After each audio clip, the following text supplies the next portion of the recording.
morning and happy Thursday to those who are joining me on Blog Talk Radio, those who are joining me on Instagram, joining me on Facebook, joining me on Periscope, and even hello to those who will be watching on YouTube later today. This is Tammy Polk, your host of the Virtuous Businesswoman Motivational Broadcast, coming to you live from a very rainy Memphis, Tennessee. However, I still have joy.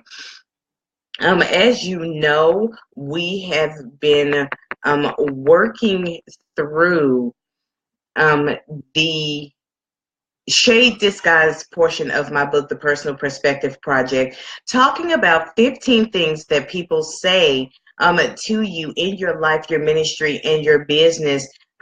They want you to think that it's sound advice or that it's encouragement.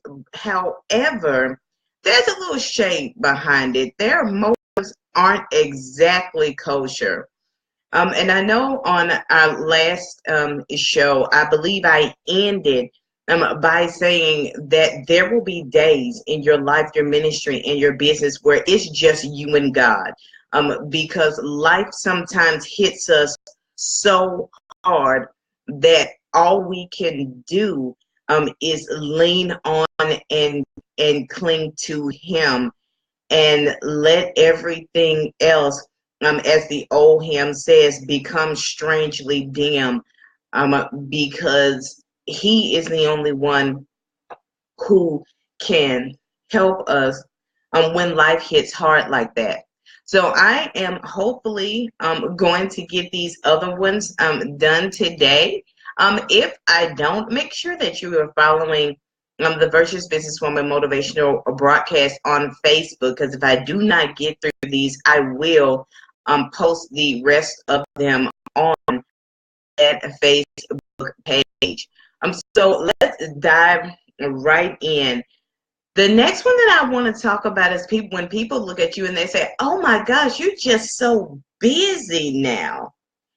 And one of the things that bothers me about this one is that you're going to have to contend with people who are looking for you to fail, who are looking for your downfall, who want you to go back to being that person that they had wrapped around their finger. They will tell you how much they miss you, and they will even try to make you feel guilty that you being around them every day or talking to them every day, it's become limited because you are using your time, money, talent, and resources to fully focus on the vision that God has given you for your life, your ministry, or your business. So when you start saying no, or that you can't do something, or that you're busy, they are going to drag your name through the mud. They will. But on the other side of that, you will have people that you have helped so much that you're starting to lose ground in what you're doing because of how much you're pouring into them. So when you start to pull back, they go into this whole pity party of, "Oh, she can't help me anymore, and I can't do this, and I can't believe that she left me," and things like that. Because to them, you're the world's worst because you're not there for them anymore. And it could be just something as simple as, you cutting down time on social media, cutting out the eating out, cutting out the driving, you talk on the phone less, and you really spend that time investing in yourself, and they will have a problem with that. The third thing that I want to bring about here is when you start to charge people for what you do. And at first, they're going to be okay with that because they know that they can just slide you a little something and you'll do what it is that they need done. But honey, you become the devil when you raise your prices. They'll start telling you that they can go to this person to get it cheaper, or they can go to this person and get it cheaper, and what you're doing is not worth that. So when you don't let that bother you, they have a problem with that. And then not only that, when you start making them go through a process, instead of just asking you on a whim to do something, they will have a problem with that too. Case in point, my best friend, she used to use me to take her calls. She has a mobile bakery, and she was losing a lot of clientele because she was working full time and just not able to stay on top of calls and inquiries that came in. So I offered to help. Some of her customers just could not get used to that. They were used to calling her saying, I need a cake for this day. I need it to look like this. Can you do it? They weren't used to talking to me and having to answer different questions about what they wanted. And, people would be like, when did you start doing that? And who is this chicken? And, you think you're so big time and got so much going that I have to do it like this. Since when do I have to, make an appointment, on your booking calendar to talk to you? Or when did you, stop taking calls at this time of day? And, why can't I message you through Facebook and tell you what I want?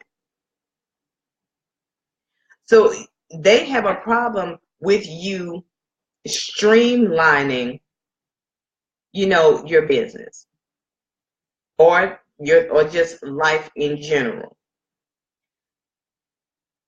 Next, you'll have those people who conveniently forget that the phone, the text message, and the highways work both ways. You may not be able to call or come by as much as you used to, but they also need to know, hey, you can call me sometime. You can be the one to text sometime. You can be the one that uses gas to come and visit. And then they want to hit you with, don't play tit for tat with me, or I had jobs and responsibilities too. Yet they're coming down on you because you have less time, and they aren't willing to give what they get. So no is a word that many people close to us don't like to hear. They never expect, or they never think that day is going to come. They want you to stay blended in. They don't want you to start standing out. They don't want you to start getting help and other things that you need. You know, and they will get very childish and start saying, oh, you know, she's so, you know, stuck up, she thinks she's better than me and all of this other stuff.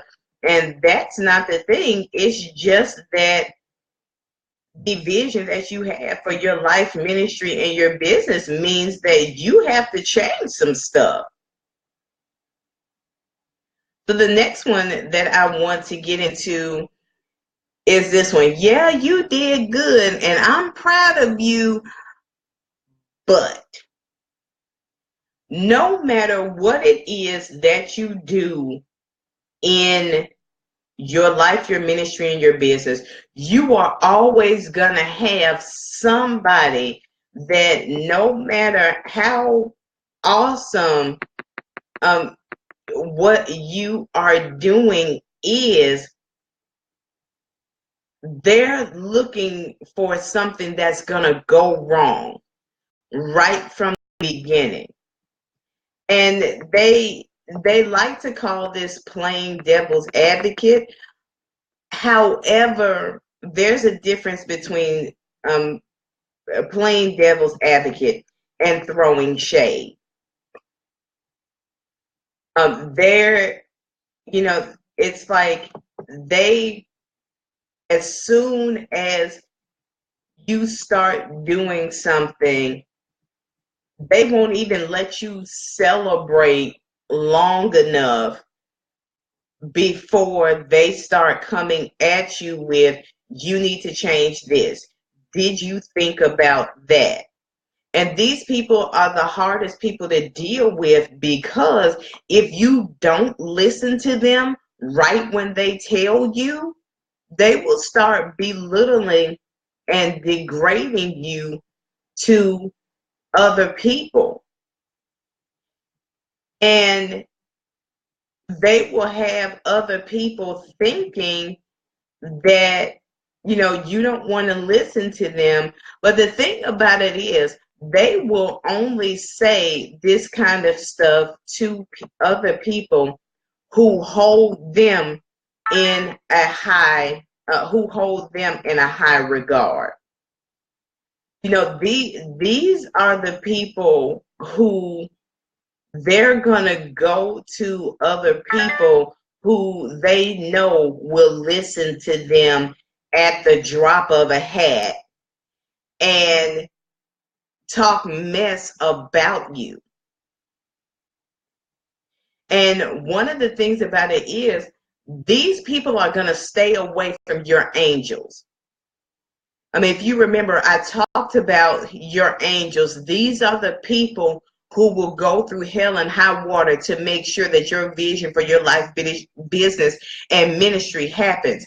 See, these people are going to stay away from your angels. Because one thing about your angels, when these people come around, your angels are going to check them real quick. Even if what they are telling you at the time makes sense, let me process the fact that I met a major goal in my life before you start coming at me with the what ifs and the did you think about. Next thing I want to get into is kind of a springboard from where we just were, but those who will tell you that you've gotten haughty and high-minded. And what I mean by that is, they know you as broke, broken, busted, and disgusted. They don't like the strong woman, you know, the strong woman in the ministry, the strong businesswoman that's standing in front of them today. And they will always bring up they will always bring up your past. Well, I knew you before you got right, and I was there before you got to where you were, and you're just too much, which we're going to get into. But the thing about it is this: don't use somebody's faith against them because they are now walking with their head high with God inspired confidence, because that's exactly what you're doing. You don't like the fact that they rose above their circumstances and that they are now coming to you and telling you things that you need to get in order. And you're in your feelings instead of receiving what they have to say. Because all you can think about is that person that you used to know. Excuse me. You only see the person that they used to be.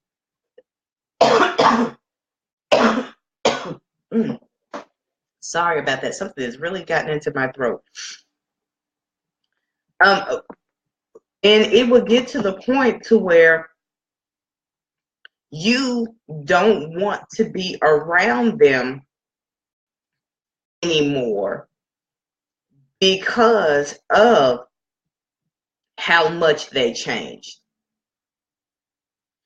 You see a difference in them, and that's a problem. You're upset because now they are praying about things and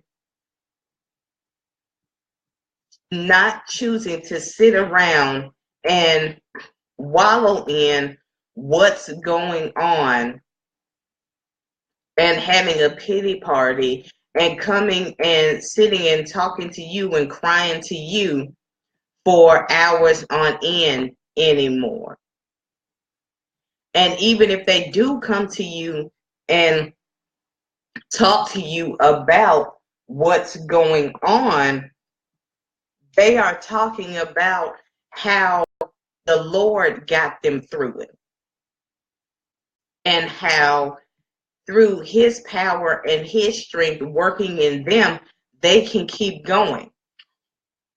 So the next thing that I want to talk about is one thing that is becoming so much of an issue in the world today that it's really ruining relationships in life, ministry, and business. And that would be when people get a hold to secondhand information and run with it. They're not going to come to you and ask you about the things that they have concerned about. They're going to go to somebody that is presumably close to you and ask them. And then you will in turn take that information and spread it around. And then when it gets back to the person that you're talking about, you'll see that the information that they gave out was wrong information and the furthest thing from the truth.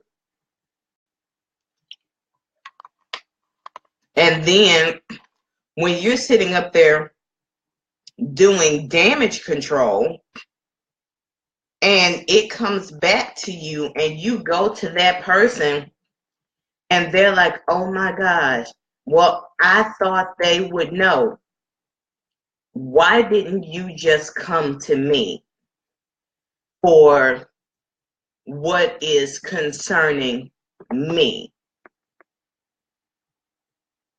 Because the person that you're going to For one, they could be lying to you just to see how far you're going to take what you were told. And then not only that, what they are telling may be something that you're trying to deal with privately before it comes out publicly. I'm not going to dwell on that for too long, because if I do, I'll go over my time. The next thing that I want to talk about is when people tell you that you think too much of yourself, or that you are drawing too much attention to yourself. While in some cases they may be right, I want to talk about the case where they're wrong. And it's because of this. And I'm going to read this straight from my book. And it says this: the person that you say thinks too much of themselves, remember that he or she is the same person you beat down. The problem isn't that they think too much of themselves. It's the fact that you never thought they would lift their heads long enough to see who God created them to be and how special they are to Him. They are fearfully and wonderfully made. They are blessed with talents. God loved them enough to send Jesus to die for them. They have a purpose. He's there when you're not, and is the lifter of their heads. Your shade disguise no longer burdens them, because they have a shield that not even you can break. You want them to go back into that shell. You want them to go back to being beaten down, broke, busted, and disgusted. And the second that they come out of that and are able to move forward, you have an issue with that.